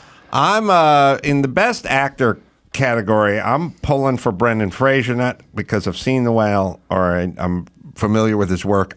I just feel like he's most likely to melt down. I just have a blubbering acceptance. He is going to... Oh, there's a 1979 TV movie, too. All Quiet on the Western Front. There's something going on with him on some sort of psychodynamic level, which is, he was talking about being like sexually assaulted at the Golden Globes or whatever it is when the guy slapped him on the ass or something. Taint or something. Well, a reach rent situation. Yeah, there's some emotion down there. There's something going on with him on some emotional level which will cause him to have a full psychological breakdown if he accepts. He already started falling apart during the Golden Globes or the whatever People's Choice or whatever. He famously boycotted the Golden Globes. The Critics' Choice. Critics' Choice. Whatever it is, he's going to come undone. Yeah. So that's kind of who I root for. That's something to look forward to. But what do you think, Brad? He's a slight favorite right now over Colin Farrell and Austin Butler, who played Elvis. Both good performances, Farrell and Butler, but I would be shocked, truly shocked, if he didn't win Best Actor. The Whale is a tremendous acting movie. It's worth checking out, if only to see things you haven't seen before from Brendan Fraser. But not nominated for one of the Best Pictures. No, didn't for Best Picture. A bit of a long... It actually got middling reviews. It's probably setting... You can check the Rotten Tomato score. It's probably setting around 65%, which I thought it was a really powerful movie, but... Well, whatever. So, what do I know? Adam, aren't you so happy that Top Gun Maverick is getting all this recognition at the Oscars? Yeah, although I got to say, when you open it up to 10 films and then you have the highest grossing film in the last decade or whatever, you almost have to sneak it in. Yeah, you'd be remiss at this point because it was universally recognized as a good movie. Yeah. And it was a feat of just movie making, just how they had to use all the real jets and all the choreography for that. My favorite movie that did not get any nominations was The Menu. I thought The Menu was very fun, That's a fun very movie, inventive, very much like similar to almost Everything Everywhere All at Once. Took risks, took chances. Ralph Fiennes was great. Unfortunately, no nominations for The Menu, but you should. Is that comedy? It's a very Did it come out dark comedy. too late? I mean, It just got lost in the shuffle, yeah, man. I thought it came out a little. It's Just I believe recently. it's on HBO. I'm Yeah. pretty sure it is. good. And finally, are you guys familiar with Andrea Riseborough, nominated for Best Actress? No. Okay, well, she's an up and coming. I mean, she's making her name in the acting world. Her nomination took a lot of people by surprise. That movie. To Lydia? Yeah, to Leslie. That's what To it is. Leslie, To yeah. Leslie. I believe it grossed something like $70,000. Like, it's a very, very small movie. Take that, Top Gun. And everyone was like, how did you get nominated for Best Actress? I mean, she was good, but this is a movie that a lot of people saw. The great writer Matt Bellamy for Puck News uncovered some information, which is a friend of hers, Mary McCormack, who played Howard Stern's wife in Private Parts. Yeah. Her husband was the director of the movie, and she took it upon herself. And she shares a manager with Andrea Riseborough. She took it upon herself to really launch a grassroots campaign, emailing every famous person she knew and saying, hey, please help spread the word about this little performance. And it worked. Every once in a while, you'll see these things work where someone will just email all their friends or text all their friends and say, hey, if you're a fifth spot for a nomination, consider Andrea Riseborough or whoever. And this time it works. So we have a very, very, very long shot in the fifth slot. I know, it's crazy that she just squeaked right in. I know you tweeted that Aubrey Plaza should have maybe been considered. She was great. And Emily the Criminal. Yeah. Good movie, fun movie to watch. Good thriller, crime thriller. She was really, really good. I could have seen her being up for Best Actress, but apparently she was a bit too much of a long How's shot. the movie To Leslie? Wouldn't know. Dude, $70,000. I hadn't even heard of it. Yeah. I had not even heard of it when the Oscar nominations came out. And I like to think that I have heard of most movies that are up for the awards season. No, this one was off my radar completely.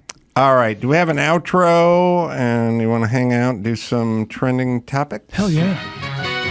Hooray for Baldywood!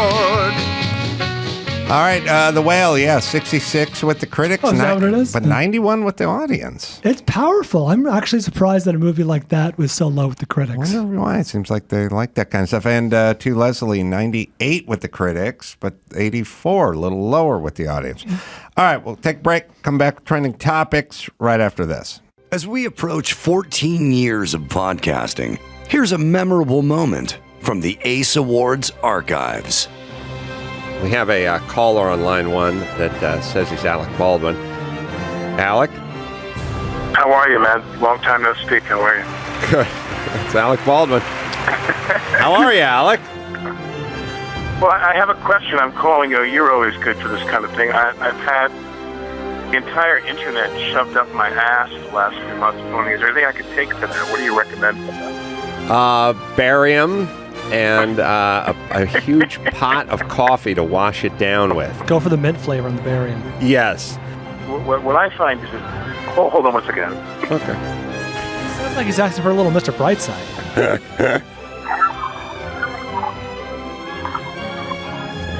Did we call you at an inconvenient time, Alec? You're getting an insight into my life here right now. Dogs barking, babies crying. Quiet. Now, for some new memorable moments, let's get back to the Adam Carolla Show. Oh, Baldwin. Boy. I will say this. I wasn't going to bring this up, but I made a note, and I always appreciate this, and I think people have to not play so fast and loose with their reputations. And what I'm saying is there's a lot of forces, and they're going, get in this camp or get in that camp and stick to it, you know. And as I've said many times, funny, I ran into Kathy Griffin the other day at Jimmy's 20th party. Her voice is sort of coming back. She was sweet. Oh, that's right. She had the voice. But I've told you guys, she had that thing with the Trump and the head and the whatever. Yeah. And I was hosting like a conservative radio show, and they were saying, Barron Trump saw it and he's traumatized. And I said, I'm not going to say that. He's not. He's fine. You know, like tamp it down. And But when they raid Mar-a-Lago, he's got nuclear codes and he's using it on a coaster under a beer stein. Like, just stop it. Just don't say things and report things that you know aren't true just because it's your whatever. And ironically, I was listening to Dennis Prager. All the conservatives on the right, they all hate Alec Baldwin because he's considered very progressive Hollywood. He's like the poster boy for progressive Hollywood. But Prager was like, he doesn't deserve to be charged for or whatever. And he goes, I don't like Alec Baldwin. I don't like his politics, but he doesn't deserve this. Not this. Nobody should bring charges against him for manslaughter or whatever. And I'm like, okay, now I will tend to believe things that Dennis Prager says as things at least he thinks. At least what I don't know if he's right or he's wrong, but that's what he thinks. He believes it. When I hear the guy on the right saying, lock him up and throw away the key, I don't believe you anymore. That's you taking a side. And there are many versions of that on the left as well. Please, you're playing fast and loose with your reputation, your dignity, and how people hear you when you come across. Every once in a while, you have to be the guy on the softball team who calls the other player safe, even when you're on the defense. When you're in the field, you have to go, he legged it out. Like, moving on. You have to do that, and then people will listen to you after that. Yeah. You cannot just be the partisan all the time. You're Chicken Little then. Yeah, just be sensible, everybody. Just be sensible. Thank you. For 2023. Yeah. Yes. For New Year's resolution. All right. So before we get into some training topics, there's also another award show that everybody's talking about, the Razzies, of course. Of course. And so I don't want to get into too much of the nominations, but there's a story. So I don't know anything about this. I'm excited. For Best Actress, they nominated Ryan Kiera Armstrong. She was in a film called Firestarter that also has Zac Efron. She's 12 years old. Oh, that's So everybody, of course, a lot of backlash here complaining about her being nominated. This isn't fair. Like, look, we like some of the stuff you guys do. It's funny. It's tongue-in-cheek. Now, remember, like, last year, 2 years ago, they had a whole category. It's like, worst Bruce Willis movie in 2021. And then the story came out. Right. Yeah, that he had neurological damage. They since rescinded that category. So now, that said, she was shit in that movie. Yeah. No. So Ryan Kiera Armstrong, she was nominated for Worst Actress, and just this morning, they have come out with an apology. The Razzies. So co-founder John Wilson said the criticism is, quote, valid. And as a result, they've removed Armstrong's name from the final ballot that the members will cast next month, and it has brought to their attention that this was insensitive. So how do you get to be a member of the Razzie voting community? I have no idea, actually. I thought maybe it's an online poll. I don't know. I would like to become. It's probably the same group that gets to decide on the Hollywood Walk of Fame, like who some chef you've never heard of gets one, or some B actor who's been doing AM radio for 100 years gets one. I don't know that it's an exact science. Well, look, then you have to just set a number. You have to go no one under 16 or no one under 18 or something. Who can take a joke? Yeah, no minors. Reasonably. Yeah, no minors is fine. When I was 12, a Razzie would have been the greatest feather in my cap and the greatest day of my life. There's still time, dude. But I'll never be 12 again. That's true. That's a good point. Yeah. So our Wilson, he's the Razzies co-founder, says we believe a public apology is owed to Miss Armstrong and wish to say we regret any hurt she experienced as a result of our choices. So there you go. The Razzies have taken her off the Didn't ballot. Ana de Armas get a Razzie and nominated for Best Actress? I don't think she was nominated for. Was she nominated for Best Actress? She was. Oh, Yeah, she Blonde was supposedly. I didn't even bother seeing it. It was supposed to be pretty bad. Yeah, the movie was pretty terrible. I tried watching it, really? and it was rough. But how does she get nominated for both? That's crazy. Yeah, I have there's Worst been Actress. examples of people getting nominated in the same year for different roles. Yeah. Sandra Bullock, for example. She's the one role. She was not nominated for Worst Actress. Oh, she didn't get a but Razzie Blonde is nominated. Oh, Blonde was nominated. So maybe that's what it was. Sorry. All right, so speaking of kids, so there's a viral video that's been going around of this kid. Adam even tweeted about it, and it's crazy. Okay, so the backstory is these two kids have been terrorizing other kids at the park and for several hours, and then so this guy is driving down the street, and these two kids who were terrorizing the other kids cut him off, So he rolls down the window, tells them off, and they start going back and forth. And he sees that these kids are causing trouble. So he starts filming these kids, and he goes over to the park manager to tell on the kid because the park manager's there. It must be a small community. Is that a thing? I guess it's not known where this park exactly is. Mm-hmm. So if you're looking at this video now, the adult is the park manager, and he is now going to call this kid's sister and tell him, hey, you got to get your little brother. He's being a little shit. Oh, I've seen this. The kid starts hitting him. Yeah. Spoiler alert, but no, it's okay. So it's millions and millions of people have seen this. So here's the park manager now trying to call the sister, and you can see this kid just getting up in his face. So go ahead.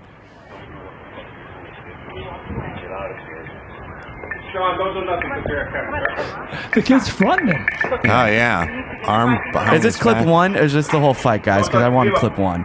This Okay. is clip 1, I think. He's chest bumping. I haven't him. even yeah, seen so- this one. What? I'm gonna get my sister over to whoop your ass. Okay. Yeah. So this kid, by the way, shoes are way too big. Yeah. Just giving away a little height, a little weight. It's making him look short, For this though. guy. I know that. It's like trying to... Touch me one more time. But what is he trying to do? He's just trying to get in this guy's face. This kid's like 10, 11 years old, right? It's being belligerent. Being belligerent. Is this guy festooned in Alabama gear? Yeah, maybe this will dox him where this park is, but he is just not leaving this guy alone. This guy's just trying to get on the phone. Yeah. And he's being filmed too, so I wonder if this is adding to why he's trying to act so tough, right? So I never even saw this part. yeah, so this is kind of leading up to what's going on. So now we'll play the next clip where after it's like, I'm trying to call your sister and trying to get you out of here. So play clip 2 and we'll see what happens here.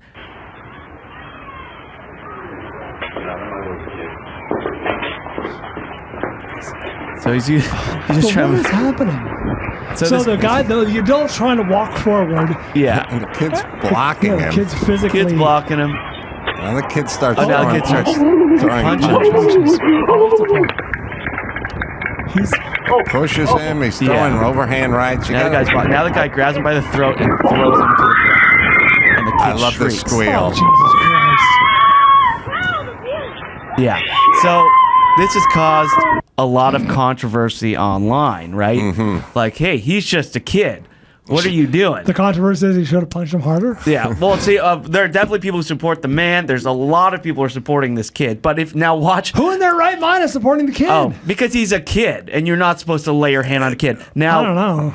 Now watch the video. Let's play clip 3. Well, look, I do want to explain to Brian that we are in upside down land. I guess so. And the land we're living in now is if there's a crazed, junkie, 65-year-old homeless woman who has set up shop in front of your San Francisco bar or candle shop or whatever, and you've asked her 7,000 times to move because she's defecating and shooting up on the sidewalk, and you've contacted the police 10 times to come move her, and they do nothing. At some point, the business owner takes a hose and sprays it at her. And our society, which is so fucked up and upside down now, wants him to apologize, wants to know why he's being so cruel. Not I have an update on that siding guy, with the business guy who's trying to fucking run a business, and he has Crazy Mary sitting in front of his business screaming at herself the whole time and shooting up, and not the city who won't do their fucking job and come collect Crazy Mary, but the tax-paying guy who just can't take it anymore, who hits her with the spray of a garden hose. By the way, all you asshole pussies, guess why we're here? Yeah. This is you. This is you guys. Yes. Side note, that gallery owner is in jail. Or he's not in really? jail. Yeah. Really? Yeah. For the hose? Yeah. He was tossed in jail. First, He was arrested. really? Yeah. In San Francisco. Of course, yeah. That's why people are moving out of San Francisco, because you have the crazed non-taxpayer junkie who needs to be either in jail or some form of a facility, and then you have the longtime business guy who's now getting collected up. Yeah, he was hit with misdemeanor battery charges and jailed on Wednesday. For water? Yeah. For spraying down the homeless woman with a garden hose. All right, San Francisco, keep going, nut jobs. Yeah. Just keep going. Is that a third clip? Oh yeah, there's a third clip I want now. to see the epic conclusion. Yeah, so he was screaming, shrieking. Now all these women come up to him. You need to watch your language. There's fucking stupid and throw me on the ground. Oh, Jesus. This kid. Yeah, they're like, we saw what happened. I saw the lights on, right? I was standing there and I changed everything. Alright, this is not gonna... fuck you and your fucking people and fucking child abuse! Yeah. He fucking tried to choke me and throw me on the fucking ground! Fuck you, lady! Fuck you! It just gave him a speech about his language. Fuck you, you whore! Yeah. Wow. That's the worst kid ever shat out of Vagine. Boy, is this kid bad. Does this kid have problems? It's unclear. I mean, people are saying it. Don't blame the kid. Blame the mom. Blame the parents. True, like there's a lot. Mom. There's enough blame to go around. Yeah, but so that bears the question. Like, what should this guy have done if you're getting punched by a kid? And of course, you don't want to hit. You never want to hit a kid. He's definitely showed a lot of restraint throughout that whole entire ordeal. He was reasonable, I would say. Yeah, let me explain. Like, the problem with the kids is he gets in front of him and that doesn't stop him, and then he chest butts him a bunch of times and that doesn't do anything, and then he throws a sort of half-hearted body punch. By the way, I tweeted this out. You got to learn to work the jab.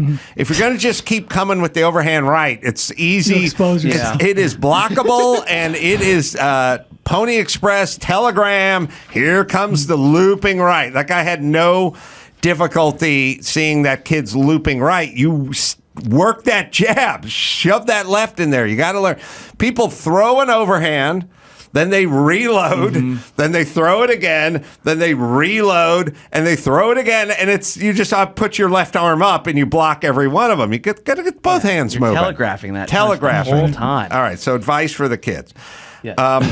I will say the kids, that time I was picked on by the snotty kids on the skateboards in the parking lot of the McDonald's I was cleaning, doing a sweep and a mop of the outdoor area, and they kept coming by on their skateboards making fun of me and calling me a loser and telling me I missed a spot and I picked that rapper up and stuff. It's funny. They were 30 feet away from me making fun of me on their skateboards, zooming by, doing a little half turn. They'd come by and they'd do a drive-by on me. They'd come at me and they'd peel off. They'd buzz the tower. But all I had to do was wait because they kept getting closer. Because that's what kids do. They butt him. First he starts yelling at him, fuck you. Then he butts him with his chest. Then he gets in front of him and blocks him. Then he throws the right hand to the body, kind of soft. Then he throws an upper overhand right. Then he throws another. But it's sort of like, you got to understand, it's like taking an alligator and like smacking it with a stick. It's like, didn't do anything. Yeah, I hit it on the tail. Now I'm going to hit it on the head with a stick. But at some point, alligator's going to snap. It'll make a move. Right. They can't have a no reaction response, so they have to keep going. I had two vigilante justice stories you guys all know, but it did involve throwing someone on the hood of a car. It involved throwing that kid with the skateboard on the hood of a car, and later on in a parking structure at the Sherman Oaks Galleria. Fast Times at Ridgemont High, we all beat up some guy who was terrorizing people. But the point is this. It is up to the community to police these people. I'm sorry. Evidently, there are too many fucked up people, too many crazy people, too many drugs, and not enough cops or counselors or social workers. Like, we are going to have to do a sort of community whatever. And there was that horrible story on that person in the subway like 4 months ago, the woman, like she was thrown to the ground and the homeless guy was just beating on her and kicking her and stomping her and everything. And at some point, some traveler like came by and the homeless guy like saw him and he stopped beating on the chick who was on the ground. Yeah. And then the traveler guy ran. The citizen guy ran away, and the guy got back to stomping the chick. Sorry, people.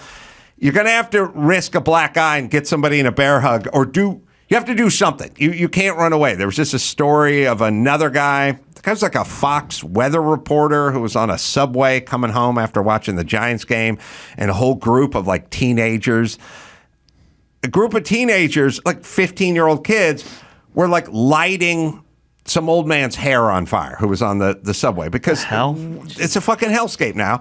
And he like jumped in and went like, hey, you can't do that. Like, knock it off. And then the entire group turned on him and beating the shit. But he said it was a fairly crowded subway train. Sorry, fellas, you're going to have to jump in. There's no more looking the other way. We need you to intervene. If there's some kid and he's menacing everyone in the park, some dad, some coach, some subway rider, somebody, you got to jump in. We don't have enough cops for all the chaos. Get involved. Remember the days of defending in honor of a woman? Oh, my God. Defending the honor of the bum who's getting his hair set on fire. Citizens. Yeah, and my this guy was just an old guy on the subway. Like, it wasn't even passed out or anything. Really? Yeah. Yeah, nobody wants to. I mean, everyone just kind of just hands off, doesn't want to get involved. And I don't blame them. I mean, personally, if I saw a bunch of teens, they're all bigger than me, to be honest. They could take me. So, and that's my worst fear is when teenagers realize they could take me, and then they do. But then you got to take that to the grave. I mean, that guy, when that crazy homeless guy was stomping on that poor insane. You woman have who to worked do at the something. airport. That guy literally, he acted like the professor from Lost in Space. Where it's like, his hands like moving. He ran the other direction. Soon as the guy just turned around, he distracted the homeless guy from stomping on a second, and the homeless guy got back to stomping.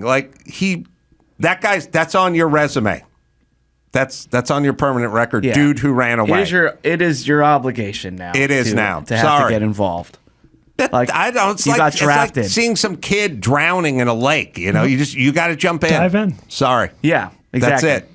And by the way, if people did more of that, stuff would stop. Right now, like that guy who was filming that kid, he should have stopped filming, just got that kid in a bear hug from the back, and just held him down. I mean, that's what you have to do. And I also think that because everybody's filming things, like people kind of amp it up just a little bit more. Mm-hmm. There's a segment of the population, I believe. Yeah. It's sad. All right. Well, let's move on to.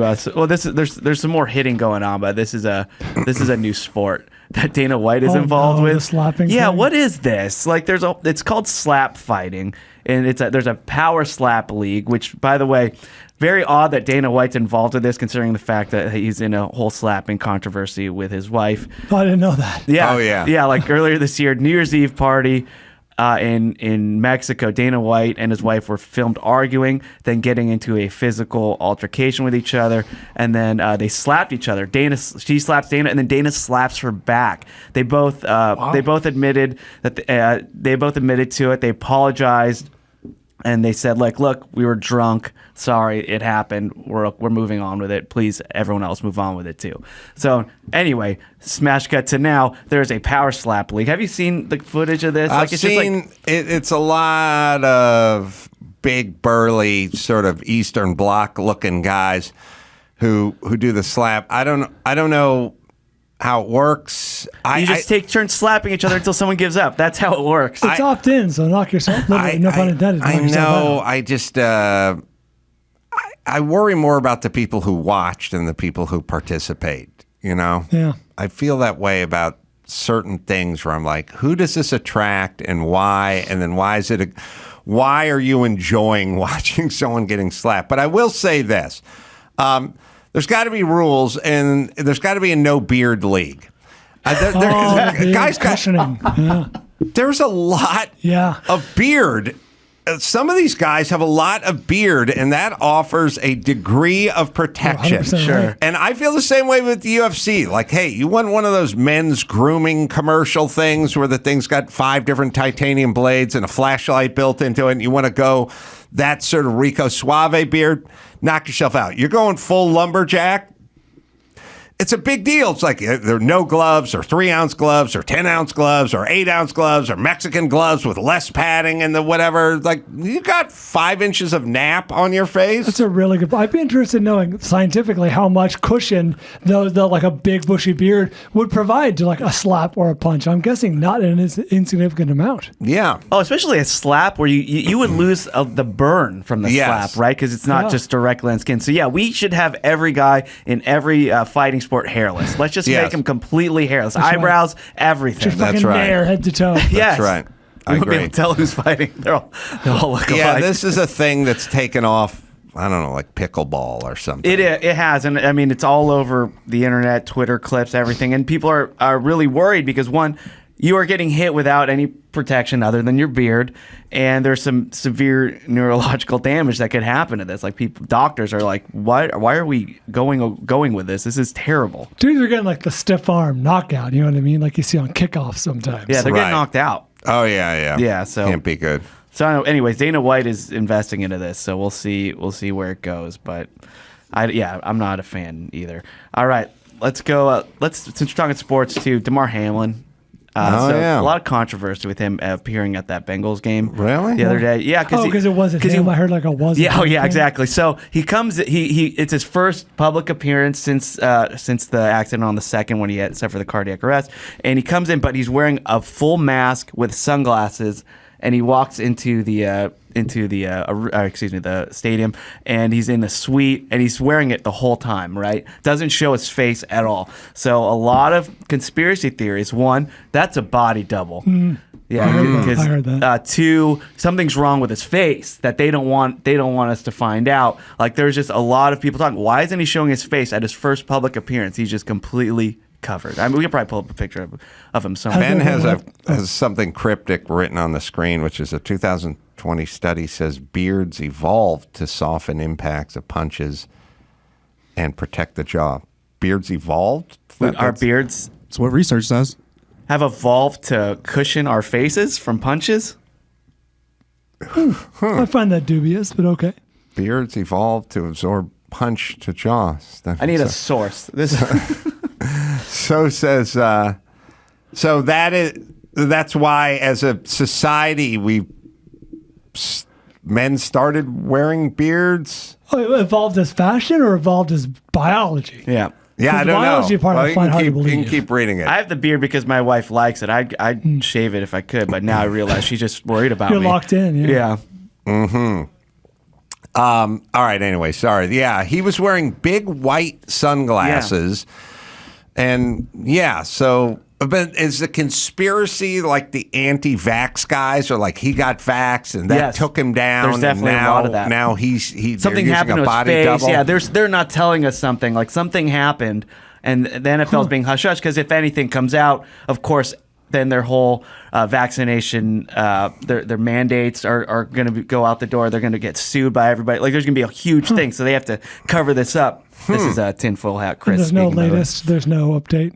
Oh well, there Like, is he an hasn't come update. out and said so, it's me? well, so first off, Josh Allen came out. Okay. And he's like, yeah, he was on a podcast. He's like, yeah, that's stupid. He came into the locker room. We saw him. There's zero chance. That was definitely him. That's not a. Josh Allen has the maximum amount of beard I will accept in my slapping league competition. Yeah, that's the most beard you can have. That's style beard, light. not protection beard. Yeah, Yes. exactly. It's spaced out. So yeah, Josh says there's absolutely zero chance. He was with us pregame, postgame. He was up in the suite. So people need to stop that shit. Is what he said. And then this Damar posted this clip of or this picture of him. Excuse me. With just the word clone with like a happy face or something He's like having that. fun with it. Yeah. So he's having fun, but that was a huge deal during the game. I didn't hear about it. I Oh. just saw that, unfortunately, they were trying to do cutaways, but it was snowing so hard. Yeah. You couldn't see him through the tinted glass. And the thing, I don't know, all the heart stuff with the that's his hands, thing. that's all fucked out. I'm done with the heart thing. That's his thing before his heart stopped working? Yeah. I believe it was. Mix it up. I mean, maybe that caused it. All his emphasis on the heart Yeah, was you're too thinking much. now- Oh, he's you're thinking now it's focusing too much paddles, on it. Like Yeah. defibrillator paddles. Yeah, like maybe it's ironic, or it's I the don't know. the great magnet caught up to him. Like, hey, I'm going to stop you from doing all the heart insignias with your hand. And all the players, I end hate, find love, all this shit on everyone's helmets. Just get back to kicking each other's Playing asses. football. Yeah. I honestly would have been, as a young kid, if I found out that Jack Lambert was hugging it out with Roger Staubach at the end, or Dan Pastorini, like exchanging jerseys and doing the love sign. It would have hurt the game for me significantly. knew that Jack Lambert of the Pittsburgh Steelers hated the other team, hated their quarterback, and would never be getting in a prayer circle or hugging it out or doing the jersey exchange or the heart hand sign thing. I liked it that way. It's like a little element of professional wrestling. Yeah. And they liked it that way, and they kept it that way. It's getting to all the end racism and end hate and love and all this shit. It's too much. Yeah. I'm over free the heart agency. thing, too. Yeah. There you go. That's right. Let's see. Oh, let's talk about Pam Anderson. She has a new book coming out, Love Pamela. Oh. Yeah. It's and she talks about how like the sex tape. She thinks that sex tape is what led to the end of her marriage with Tommy Lee, ultimately. But there's another story that everyone's talking about, and it involves Tim Allen. Yes. Remember, she was the first Tool girl on Tool Time. That's right. Before Debbie Dunning. The glory days. Yeah. Oh, you think so? I don't know. Okay. I like Debbie Dunning better personally. If the sex tape didn't come out, they would be going on year 31 and still going strong today. They'd be on a rocking chair. That's what did growing it. old together. That's not the Tommy Lee and Pam I know. Well, we'll never know now because of that sex tape. But so she says she got the gig at Home Improvement in '91. She's 23 years old, and when she was filming, Tim Allen walks out and he flashes her. He's wearing a robe, flashes her quickly, and he's completely naked underneath, right outside of her dressing room. And he says, "It's only fair because I saw you naked. Now we're even." And then she said she laughed uncomfortably. Now Tim Allen is denying this. Sounds like something a comedian would do. Yeah, he was 37 at the time. Look, it's going to be he said, she said. Right. And no one's really going to ever know the truth because no one else was there. The only way we can find out whether he did this or not is by measuring his cock. If he has a big hog, then he definitely did it. If he's got a microphallus, he definitely didn't do would it. Never do This that. is the move of a guy with a nice hog. This is a shower, not a grower. Right. Kind of a hog. It takes a certain length to want to do that. You have to have to be able to do it. You have to have a decent sized cock to even think about pulling this shit off. It's kind of like, did he take his shirt off at the ball game when he was watching the Dodgers game? I don't know. Let me see what he looks like with his shirt off. You know what I mean? Like guys that have big hogs. It cannot be a coincidence that everybody who gets some sort of leaked dick pic on the internet has a huge dick. If this was just a straight across the board leaked dick pic thing, there'd be medium and small size dicks. It's always, oh my God, you see that? They're always, Right. It's a self-selecting sample. So I know Tim a little bit, but I know Kevin Hench, who always writes for him, and I can ask him how big Tim's dick is. Yeah, we'll need to know. And if Tim has a big dick, then he definitely did it. And if he has a small dick, then he definitely didn't do it. And I have to go full tool time and get out a tape measure, right, and strap my bags on, and get to the bottom of this. It also feels it feels like something he would do goofing around. Yeah, it sounded, when I read it, it sounded like he was joking about an accident that happened. Like it accidentally shot himself. It was like, whoa, I guess that's we're even now. Yeah, this is day one of her filming, so this is his like, hey. Welcome to set. Welcome, yeah. And also these things are kind of like, it's like getting mad at grandma for saying the colored boy next door will mow the lawns. Like, you're not allowed. Yeah, well, and when everyone fucked around, like I used to be on sets in the 90s. People fucked around. People did stuff. Yeah. People made comments to people. People grabbed a bun or whatever. Like all the stuff that is, we all pretend like we would never do and has never happened and can't. And oh my God, what did you do? Commonplace. Yeah. Commonplace. Kirstie Alley said that at the Cheers set they did a bunch of stuff like that all the time.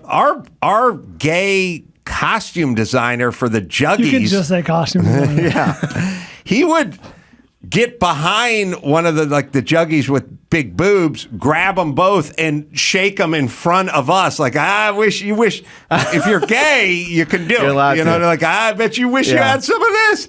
You know what I mean? They'd just be laughing the whole time. Now you can then go back and write a book, and then all the super pious people can go, oh my goodness, what? No. Stop it. This is people fucked around. Yeah. People fucked around a lot. It's a product of the times. Yes. Yeah, so he could have done it, and if it was in some sort of context and whatever. And the reason you know that it was what it was is because if it is a thing, and I get it was different times, but what I'm saying is if it is, there were things back then that crossed the line. And if they did cross the line, you would just go talk to the manager, the stage guy, or the producers or something. Like, you would go, hey, man, this guy, he's doing blah, blah, blah. Like, there was some of that, but this didn't cross the line of the time. That's what I'm saying. We should take that into account when we hear stories like this. But we also have to figure out how big his dick is. Yeah. Is there anything online, Ben, about there has to be Tim Allen's dick? Like I said, this is big dick energy bathrobe move. It is. That's how you know that we can solve this problem. Yeah, you should be thanking Pam for writing this story. Yeah. All right. Do you guys want to do one more? Or you guys, okay, let's do one more here. I'm having a good time. Oh, me too, man. It's so good. It's so good to have you back.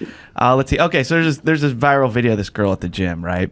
Her name's Jessica Fernandez. She's a video game and lifestyle content creator. Okay. AKA probably like a Twitch star. So she went viral because she went to the gym and she's recording herself working out. But she says there's this guy behind her who keeps staring at her. So the whole time she's just talking to her microphone like, this guy's crazy. I'm so offended that he's. And then I guess after, you can just play it on mute. It's fine. And then after she's done working out, he walks over to her and helps her like rack her weights. And she's like, this guy is ridiculous. He just keeps staring at me the whole time. Now you could kind of see him kind of just staring as she's working out and filming herself. And yeah, so and everyone's wondering, like, so they're now once again, this has the internet divided. Like, one, she's asking for it, like the way she's working out, she's filming herself. It already looks odd, and two, this guy's an asshole, and nobody should be looking at girls at the gym, you know. But other people are saying, like, look, he was just looking. Like, there's nothing wrong with him just glancing to see his surroundings. He may have not exactly been checking you out the whole time. I don't know. What do you think? It's a little weird that he's not working out himself. He's just kind of sitting there leaning and looking. He's definitely done some working out in his life because he's pretty yoked. Does he work there? Yeah. Is he like a trainer? Unclear. I doubt it because I think that it would have said that. Look, there's a couple things I don't think people get. It's that kind of like, I got a dragon tattooed on my forehead, and then you walk into Starbucks and you start looking at it, and then they're like, what are you looking at? It's like, yeah, I am trained since the caveman days that if I see something that distracts me or catches, I will inadvertently like look up. And when a dude sees hot chick and basically sports bra and panties, like walk by, you just look. You don't think about it. There's like a look. And I would say, for good or for bad, let's make this analogy. We got a picture of Tim Allen in a Speedo. Oh, great. Is there a noticeable bulge? Yeah. That's too thick of a Speedo. Yeah. Can you zoom in, Ben, all the way? Just enhance? No conclusive evidence here. No, but I need more hog. More hog. All right, let me say this. Well, let me read her statement to you before. So this guy she writes, this guy kept making me extremely uncomfortable at the gym. This is why I'll end up crying on stream because I feel so grossed out at times with the amount of sexualization I experience. Hopefully this spreads awareness for girls who experience this type of treatment at the gym. I don't like the professional victim stuff. And I also don't like there's a couple things. There is a phenomenon when women, like when one woman goes, like there's like 4 women, and one woman goes, oh my God, don't you hate it when you're just going to the gym and all you want to do is work out and everyone is staring at you just because you got a pair of yoga pants on? And then the other chick can't go, I'm too fat and dumpy, no one cares about me. They got to go, oh my God, yes, every time, because you're sort of, You know what I mean? Because Yeah, you do the math. If you just go, that's never happened, never then that means experienced that. no one thinks you look good in your Lululemons. But can we leave it at this? I don't know what the guy was doing. She's wearing the sports bra and the almost panties in Boy there. shorts, Very high You're going to shorts. get looked Yeah. at. You're going to get looked at. Now, I assume you dress that way, maybe because you want to be looked at, or you should expect it. But I would say this. How about this? We say to people all the time in L.A., do not go around at night with your gold Rolex on. Like, don't do it. And then people can go, why not? It's my Rolex. I pay it. And I'm like, the word That to the may be wise. true. You are going to get rolled, or you're going to get jacked. Like, don't go into this neighborhood, or don't even go. LA's like, don't leave your house with your big fat Rolex on or something. I would say same thing with women.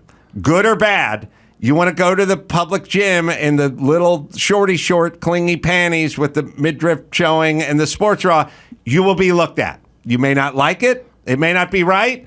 I don't think stealing of the Rolex is right. But if you do not want to get looked at, do not dress that way. Or if you do want to get looked at, dress that way. Meaning you shall be looked at. That's the reality. That's where we're at. I wish we were more evolved. As a society, we're not. That is so if the you're going to go reality. out that way, or you're going to put a gold Rolex on and head out to Hollywood night, shit can happen. Like, I've trained myself at the gym to not just look at anybody. Right. I look at women because I don't want them to think I'm looking at them, right? So I'll just like keep my head up, and then Look up, look down. That's yeah, all you look can do. up or down. But then my form's bad because We have a side view of Tim in a Speedo. Okay, Oh, here we good. go. same scene, but It looks like he's got a little happening down yeah, there. there's something. There's something. So he very Okay. he's filling up the Speedo. Okay. So he Yeah, that's. Yeah, All right, you know what, Pam? I'm could on even your be side. folded. Yeah. All right. Yeah, sorry, Well, Pam. we've Sorry that happened to scientifically you. settled this. Sorry that conundrum. absolutely happened to you, Pam. Yes. Yeah. All right. We have outro or not? All right. Me, Solana Beach, coming up, belly up. Oh, wait a minute. That show's sold out, isn't it? I think there's some Just tickets only- available, but yeah, there's an early show and a late show. Just go. Oh, all right. That's February 5th. You can go to AdamCarolla.com, West Palm Beach coming up. Just go to AdamCarolla.com for all the live shows. Leanne Morgan, you can go to leannemorgan.com and check that out. And, of course, Bald Bryan. Hooray. The Film Vault, everybody, to keep up with Bryan. And you can also get some Shrinkage books, a very good book, signed by Bald himself at brianbishop.com. And I'll personalize that shit with the drop if you like. oh, Yeah, nice. I've done it almost every time. Until next time, I'm Carolla for Max Pata and Leanne and Bryan saying mahalo.